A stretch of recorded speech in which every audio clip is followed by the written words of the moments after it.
రాష్ట్రానికి ప్రధాన ఆదాయ వనరుగా ఉన్న రవాణా రంగాన్ని రాష్ట్ర ప్రభుత్వం చిన్నచూపు చూస్తుందని new Andhra motor trucks association ప్రధాన కార్యదర్శి బొడ్డా శేషగిరి అన్నారు.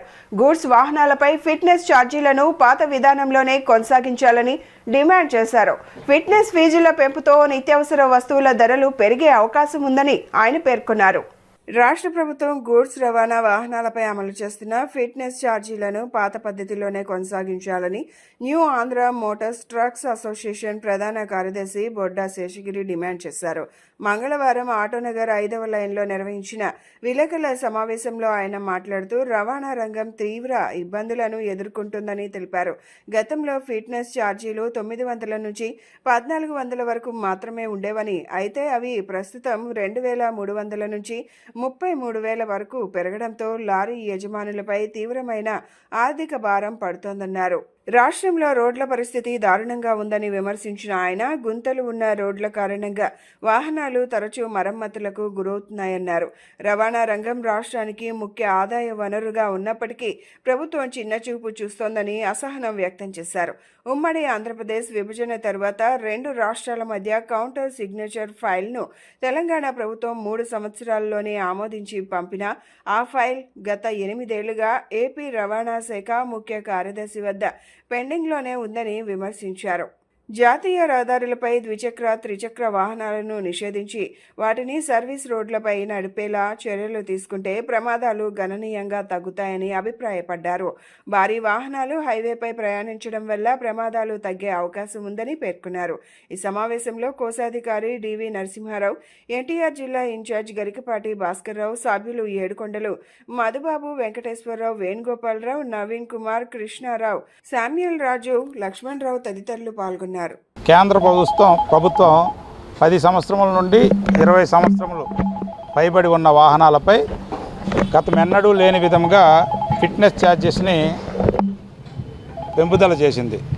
అది కూడా ఎట్లా అంటే గతంలో 900 నుంచి 1400 ఉన్నదాన్ని ఈరోజు 5,000 నుంచి 36,000 రూపాయలకి తీసుకెళ్ళింది.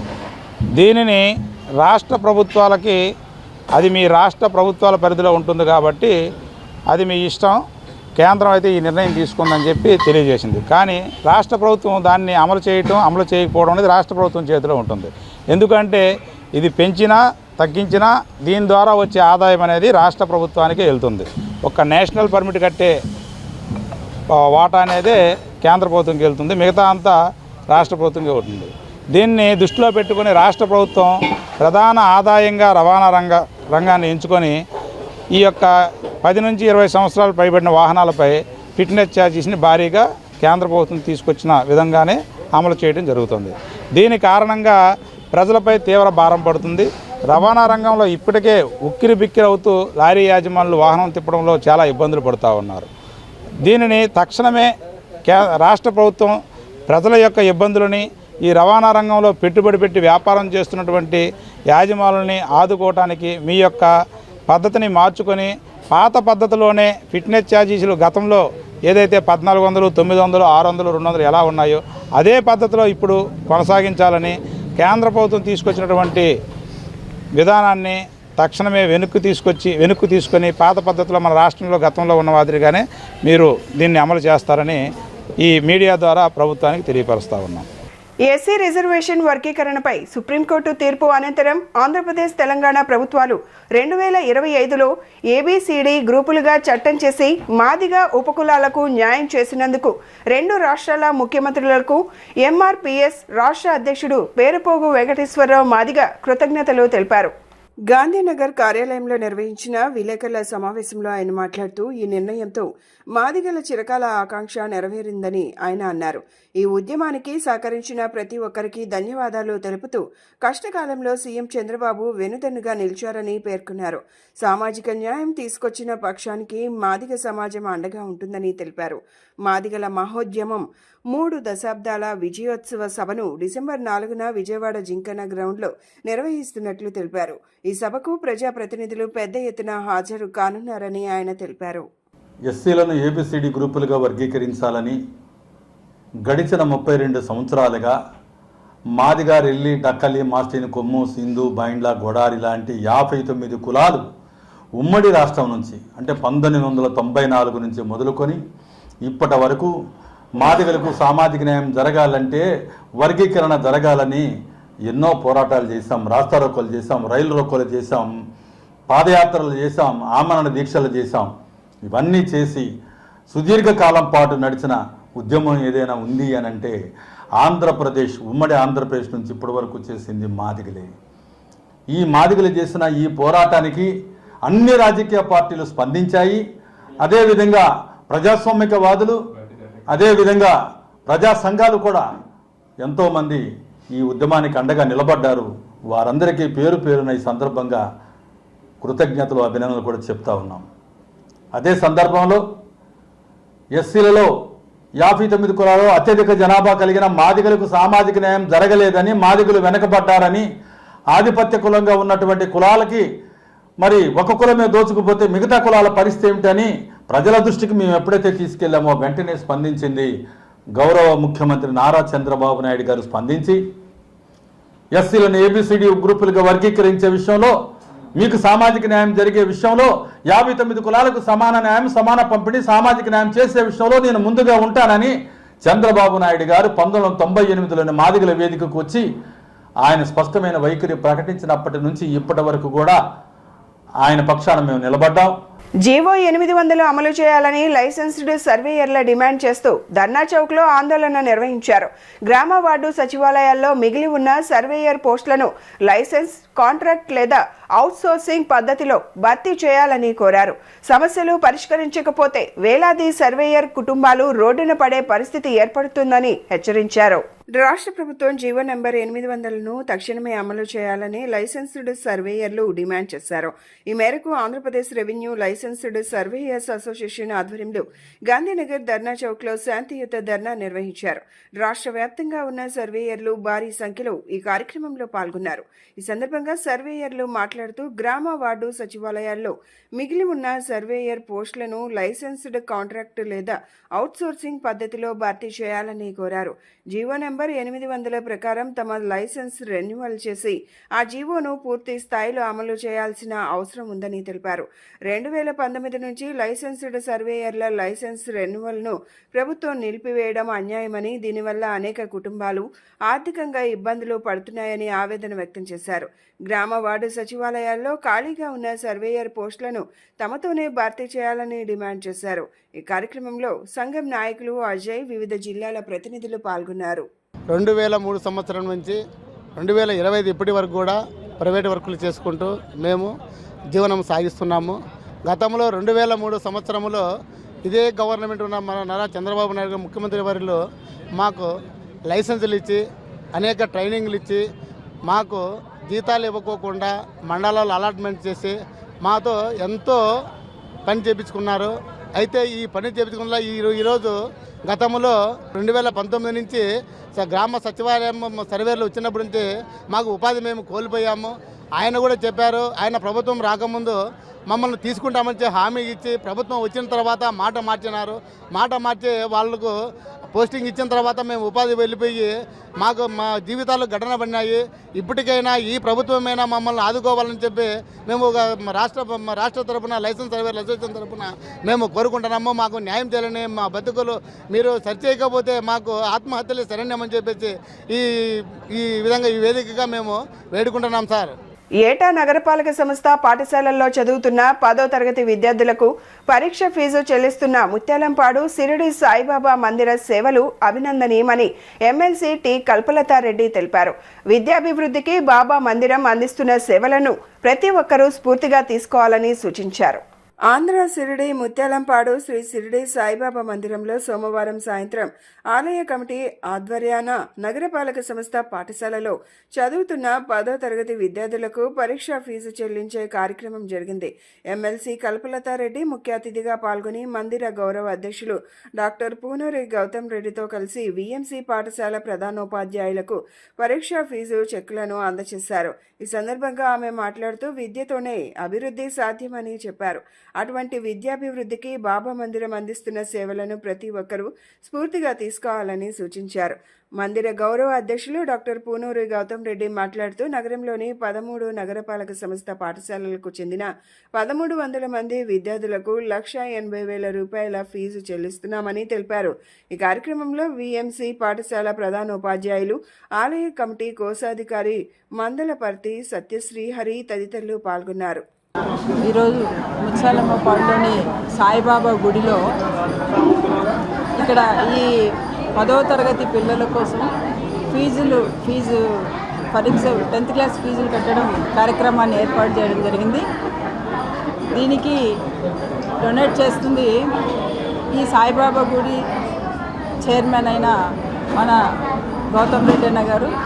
అలాగే ఈ గుడికి సంబంధించిన పెద్దలందరూ కూడా ఈ కార్యక్రమానికి రావడం, అదేవిధంగా వాళ్ళు ఏదైతే గత 20 సంవత్సరాల నుంచి ఈ విజయవాడ సెంటర్లో ఉన్న దాదాపుగా 14 మున్సిపల్ స్కూల్స్కి సంబంధించిన పిల్లలకు 10వ తరగతి 20 సంవత్సరాల నుంచి చదువుతున్న ప్రతి 10th క్లాస్ విద్యార్థికి కూడా 10వ తరగతి ఫీజును చెల్లించడం జరుగుతోంది. ఇది ఒక మంచి కార్యక్రమం, ఎందుకంటే ఇది పిల్లలను కూడా వాళ్ళ పిల్లలకు సపోర్ట్ చేయడం, అదేవిధంగా పేద తల్లిదండ్రులకు ఇది ఒక మంచి భరోసా. ఈ సాయిబాబా ట్రస్ట్ తరపున, సాయిబాబా గుడి తరపున చేయడం అనేది ఒక మంచి ఆలోచన, పిల్లల భవిష్యత్తుకు సంబంధించిన విషయం. అదేవిధంగా 10th క్లాస్ ఫీజుతో పాటు అదేవిధంగా అనేక సందర్భాలలో ఈ గుడికి సంబంధించి ఈ చైర్మన్ గారు మన గౌతమ్ రెడ్డి అన్న గారు కానీ వీళ్ళంతా కలిసి పిల్లలకు 10వ తరగతి మెటీరియల్స్లు కూడా సప్లై చేయడం, ఇంకా వాళ్ళకి ఏమన్నా అవసరాల మేరకు అంటే భవిష్యత్తులో వాళ్ళు ఇంటర్ కానీ కాలేజెస్ స్టడీస్కి వెళ్ళేటప్పుడు ఫర్దర్గా వాళ్ళకి ఏదైనా ఆర్థిక సహాయం కూడా ఇక్కడి నుంచి అందించడం అనేది నిజంగా చాలా మంచి పరిణామము. ప్రతి సంవత్సరం బాబా మందిరంలో నిర్వహిస్తున్నటువంటి ఈ విద్యా దానానికి సంబంధించి గత 19 సంవత్సరాలుగా చేస్తున్నటువంటి కార్యక్రమం.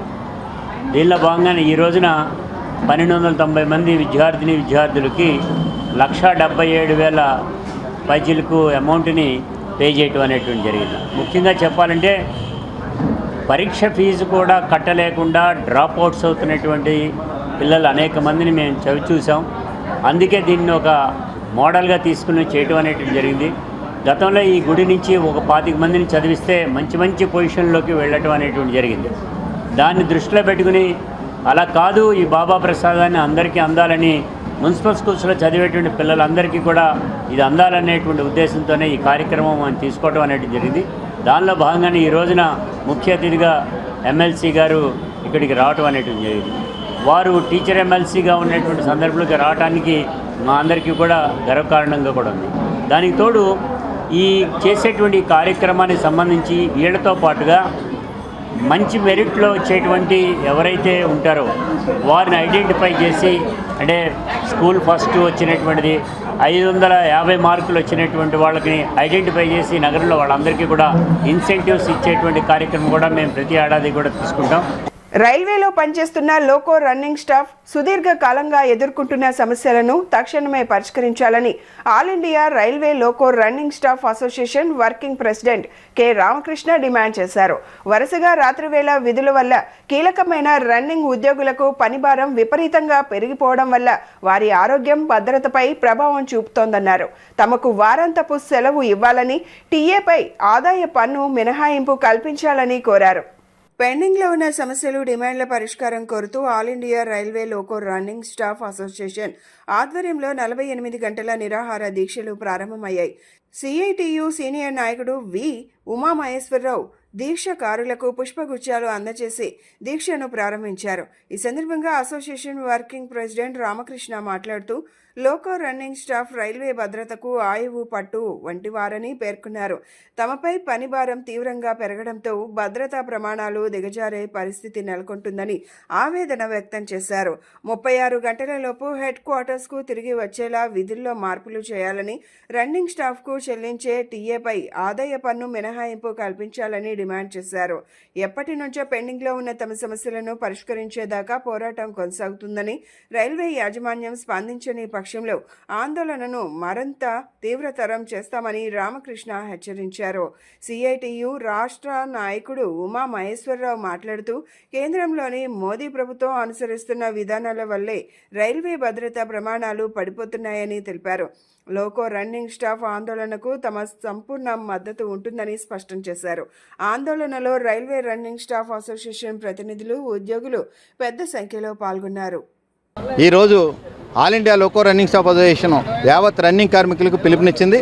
సెంట్రల్ కమిటీ పిలుపు మేరకు ఈరోజు 48 గంటల నిరాహార దీక్షకు మొత్తం రన్నింగ్ కార్మికులు ఆన్ డ్యూటీలోను, ఆఫ్ డ్యూటీలోను, డివిజనల్ ఆఫీస్ దగ్గర, రన్నింగ్ రూమ్లోను, అలాగే రెస్ట్ రూముల్లోనూ కూడా 48 గంటల నిరాహార దీక్షను కొనసాగిస్తూ ఈరోజు ఉద్యోగం చేస్తున్నారు.